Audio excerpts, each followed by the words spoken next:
Hello, everybody, and welcome back to Taste of Reality. This is Married at First Sight Season 13. Didn't the show just end like 2 weeks ago? But whatever, we are back. If you have been watching my channel, it is very hectic right now. Okay, so Married at First Sight, I used to do it like the Wednesday night, pretty much an hour after the episode aired. Please don't judge my pinky. But that's not going to be possible. I'm going to try to do it Thursday mornings. Hopefully that works with everybody. If it doesn't, well, I'm sorry. Yeah, this is the kickoff special was last night. The matchmaking special was the week before. I'll be honest. I watched the matchmaking special, didn't watch the kickoff special. It was 3 hours. I don't need to know all of that. 3 hours, that's a lot. So I've written down some notes about the couples. And before I get into it, as always, like this video, subscribe to the channel. The notification bell might be a little hectic right now, but hey, if you want to know when I upload, hit that notification bell and let's get into the review. All right, so I don't know what it is about Houston, but is this the affirmative action season? Listen, nobody is upset. Nobody's upset, but I was like, wow, it's very colorful this season. I'm impressed. We're gonna start with Johnny and Bao. So Johnny is, to my recollection, our first Asian man. Correct me if I'm wrong, but I'm pretty sure this is our first Asian man. He is a neat freak. The qualities that he wants in a partner are open-minded, good communicator, playful, and affectionate. Maybe she'll like slap me on the ass or something as I'm walking by. Okay, I'm gonna go out there and look for an ass slapper. Yeah. Yeah. I don't really see him being a playful person, so maybe he wants that to balance him out. But I hope that if he gets that person, he's able to also provide it for them. We'll have to see how that pans out. And then we have Bao, who is also very meticulous about everything. Her parents aren't comfortable with the process, but she hasn't had success, and she's now 35, and it's like, yo, at some point you got to do something different from what you've been doing, because what you've been doing isn't working. You know, I am so risk averse that I've always done things my way, and my way hasn't always worked. I mean, I'm still single. She wants somebody with strong family values and must be easygoing. But the thing about this easygoing thing is, how are you going to request somebody easygoing when you yourself are like, okay, so first of all, here are 55 people who I'm not willing to date. You yourself are not easygoing. What? Okay. I also wrote some notes on why the experts thought they would be good together, and they say they're both ambitious, they both have strong values and similar cultural backgrounds as well as lifestyles.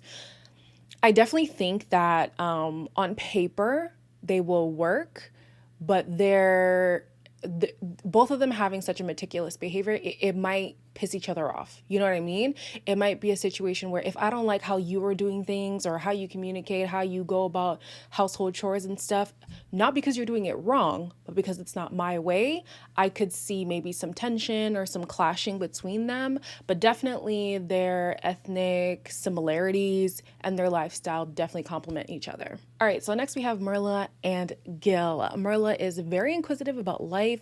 She's an intellectual who's ready to be someone's person.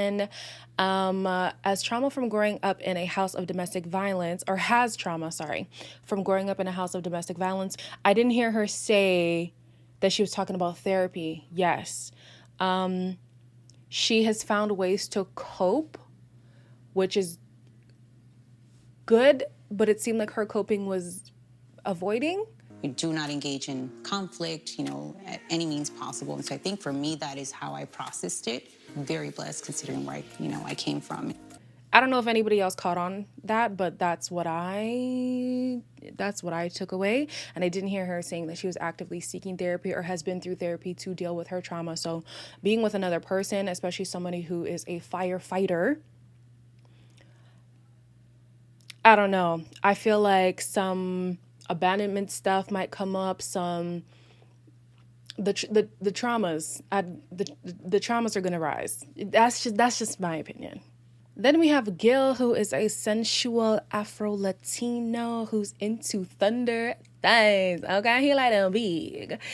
He's ready to be seen by someone, create memories, and build a family. You know, I want to meet somebody that wants to know me, like wants to get to know me, wants to really understand me. Hopefully create a family, so have kids.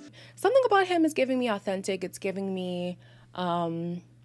he's really ready for this. And that's not to say that Myrla isn't ready. I just think maybe there's some more inner work that needs to be done before jumping into a process like Married at First Sight, because everybody who comes out of it talks about how intense it was, how you learned things about yourself that you didn't even know, and how maybe if they knew like more about how intense the process is, they would have stepped back from it. You know? And so for somebody who's acknowledged that they've had this trauma and they haven't seen healthy relationships, going to the relationship that has such an expedited timeline might not be the best route for you.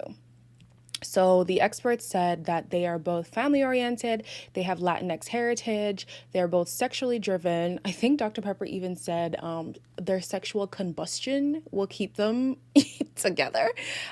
Amen. That's valid. That is valid. And they are both willing to be vulnerable. I hope these two work, because they do seem very genuine about, you know, going into it. I'm not seeing any red flags like we did from last season. You know, y'all were there. It's just the trauma thing for me. Everybody has trauma, but Myrla's trauma seems touchy. Even till now, so I don't know how this process is going to work for her. Ryan and Brett are next. Ryan is a reformed serial dater, but his friends say he's ready to settle down and he would be a loving and affectionate partner. The experts say he's the type to go for the model-esque woman, which is basically setting his partner up for failure. He's dated, you know, I don't know if it's like 1,000 or 2,000 women in Houston. The worst thing you could say, man. Jada. I love it. Look, thanks, Nudo. And not to be rude. Yulaine, are you going to say it? No, don't say it. Let me just use it for me. I look the way I look, y'all. I do. And I'm not a Model-esque kind of person. So I feel like it's a big ask for me to say, you know, I want somebody who looks a certain way. But also, I don't believe in leagues either. I know it's a contradiction, but I feel like character surpasses everything. I don't care how good you look. You could be Channing Tatum, be dumb as a rock. It does, like, looks mean nothing. But also, I'm like, oh, you're setting your partner up for failure if already you're focused on the physical. And if she does not match that, you know it's been hard for people to get past looks. Reference to season 12. Then we have Brett, who hasn't been with a man in years and hasn't found someone who wants to commit. She has a fun personality and is always wondering about the world. I'm getting good vibes from her. She seems like somebody who would make it work with anybody, who would definitely capitalize on the process. Not capitalize as in like money. So what word am I trying to use? She would just maximize her time, you know? She would enjoy everything, really take the process in and enjoy it while it's going on. And then if they don't end up together, it is what it is. But you can definitely see that she's the type to give it a fair try. I don't have a problem with commitment. I feel like I have never had it. I have never had someone committed to me the way I've been committed to them. And so if I'm signing up to do this and they're signing up to do this, that's at least one thing we for sure have in common. Could be premature assessment, but that's what I'm going with for now. She has depth is what the producers say, not producers, the matchmakers. He is ready to be a husband. Yeah. So I also wrote that I'm not sure if they're going to work, and I'm putting the onus on him for that. She seems like somebody who's understanding and cooperative, and he seems like if something is not there, I don't know how much he's going to be willing to work on things to get them where they need to be, you know? I'm trying to think of an example from last season. What was her face? The girl with Jacob, Haley. If anything was out of place, give up. Give up. It's done. Can't be salvaged. Like, girl, marriage is work, okay? Don't think just because they did the work for you, the work ends. it starts. So yeah, we're gonna have to keep an eye on Ryan. Fourth couple is Rachel and Jose. Not Jose. Rachel and Jose. Rachel tends to put her friends above her partner, is quick to jump to conclusions, and is afraid of falling harder than her partner. Babe, so why married at first sight? If we get a Virginia situation of like, I sleep on my friend's couch, 5 days a week, like that's exaggerative, but already coming in with so many red flags. Oh my gosh. She just came out of a relationship 4 months ago. Not by choice, because she was cheated on. Like, what is giving you, what is the answer to all of this? Marriage. At first sight. Okay, you've known me for a month. Like, you should know, is there potential here? And so when that month goes by, I don't feel it moving forward. I'm kind of like, oh, they must not like me that much. Hey, let me not judge the woman. Jose, he has a regimented schedule, I have something about a budget here. Like he's very true to his budget. I think that's what I meant. And he's thoughtful. His deal breakers are don't cheat. The person has to be communicative and they have to be honest. Right off top, I've thought about it. It's if I see her and unfortunately I may not be, or she may not be attracted to me. For me, I think that's the biggest thing. With somebody like Rachel, though, who would rather spend time with her friends and her partner, has commitment issues, jumps to conclusions, I don't know how well they're gonna mesh. But hey, the experts thought that their ethnic background, their balance in lifestyles would be a match. I also have here they validate each other beyond their insecurities. Yeah, Rachel is scaring me, kind of. Rachel is kind of scaring me, so that's another one that I'd have to watch.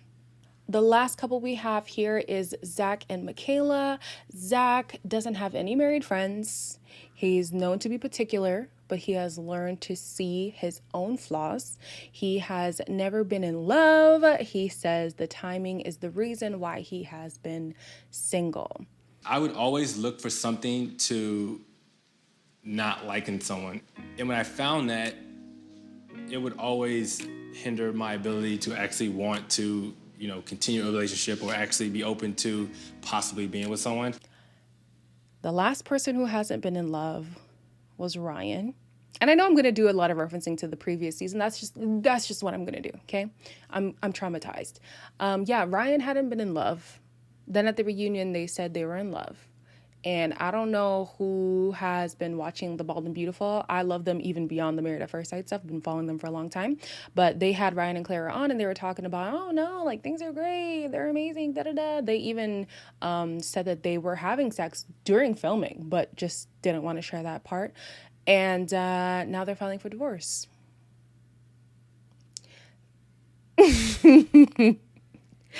Have no idea where that came from.